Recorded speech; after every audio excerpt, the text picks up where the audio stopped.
Now let's solve systems of inequalities. If you don't already have this vocabulary or these steps written down somewhere, go ahead and pause this video, get everything copied down, and then push play when you're ready. So a two-variable inequality is just one that can be graphed on a coordinate plane, and it will show you visually all points within the solution set. So to solve by graphing, you first rewrite each inequality in slope-intercept form.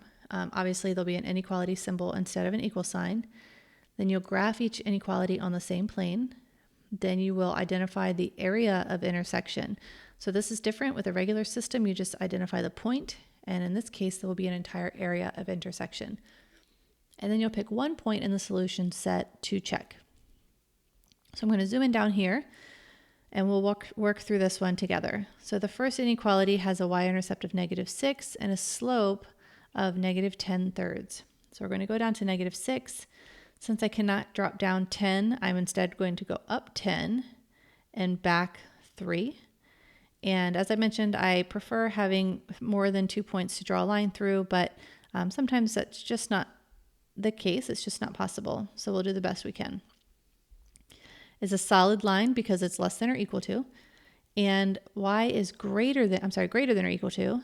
So we're going to shade on the upper side of the line. So everything in this yellow area would be a solution to that inequality. We'll go to the next one, a y-intercept of +5, slope of 1/3. So we will go up 1 over 3 a few times, connect. Once again, this is also a solid line. And this time it is less than. So you're going to shade below the line.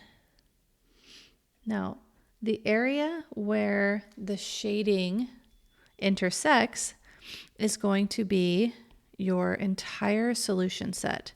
So everything over here, and obviously it extends beyond the graph, will be a point that is a solution to both inequalities.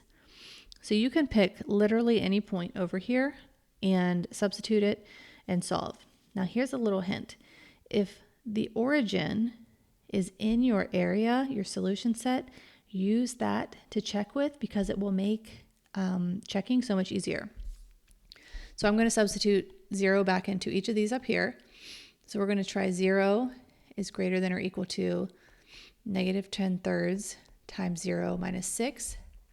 We end up with 0 is greater than or equal to -6, which is true.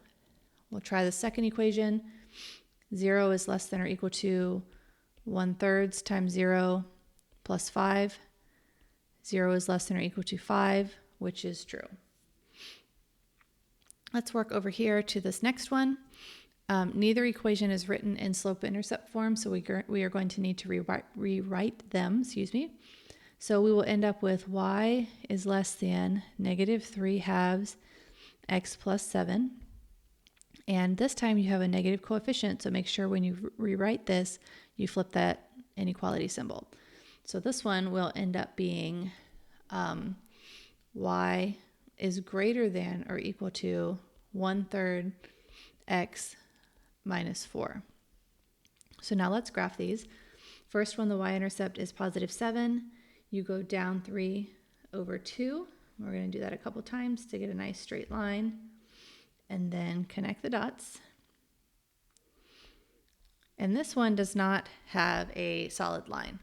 So I'm going to use my eraser tool and just come through and quickly make this a dashed line. If you are doing this digitally and you have this option, it makes it so much easier than actually dashing out a line. So we'll shade in, it's less than, so everything on the underside of the line is a solution. Next one, y is greater than or equal to 1/3 x minus 4. So we're going to third, our slope of 1/3. This one is a solid line. And since it's greater than, we're going to shade on the top. So once again, everything in this overlapped shaded area is going to be, or should be, a solution to your inequality. And also, once again, the origin happens to fall in there, which is the best scenario for checking. So let's Substitute 0, 0 in place here for both variables. And we end up with 0 is less than 14, which is correct. Over here, 0 minus 3 times 0, less than or equal to 12. 0 is less than or equal to 12, which is also correct.